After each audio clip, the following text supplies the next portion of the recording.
आज़ाद कश्मीर में बड़ी फतह के साथ ही नए कायदे-ए-अवाम की तलाश भी शुरू हो गई है। तहरीक इंसाफ के बड़ों ने सर जोड़ लिए। आज़ाद कश्मीर के वज़ीर आज़म के ओहदे के लिए 2 अहम नाम भी सामने आ गए। वज़ीर आला पंजाब के मुआविन खुसूसी सरदार तनवीर इलियास खान का नाम भी वज़ारत उज़्मा की दौड़ में शामिल हो गया।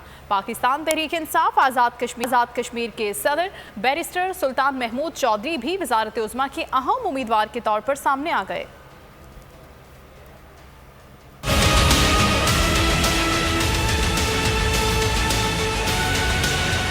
कौन बनेगा आज़ाद कश्मीर का नया वज़ीर आज़म? पाकिस्तान तहरीक इंसाफ की क़यादत ने सर जोड़ लिए। ज़राए का कहना है कि आज़ाद कश्मीर के वज़ीर आज़म के ओहदे के लिए 2 अहम नाम सामने आ गए। वज़ीर आला पंजाब के मुआविन खुसूसी सरदार तनवीर इलियास खान का नाम भी वज़ारत उज़्मा की दौड़ में शामिल है। सरदार तनवीर इलियास खान वज़ीर आला पंजाब के मुआविन खुसूसी के तौर पर काम कर रहे हैं। सरदार तनवीर इलियास का कहना था कि वज़ीर आज़म इमरान खान का इस्तेहक़ाक़ है कि वो किसे क्या जिम्मेदारी देते हैं। पाकिस्तान तहरीक इंसाफ आज़ाद कश्मीर के सदर और साबिक वज़ीर आज़म बैरिस्टर सुल्तान महमूद चौधरी भी वज़ारत उज़्मा के अहम उम्मीदवार के तौर पर सामने आ गए। सुल्तान महमूद चौधरी 1998 से लेकर 2001 तक आज़ाद कश्मीर के वज़ीर आज़म भी रह चुके हैं।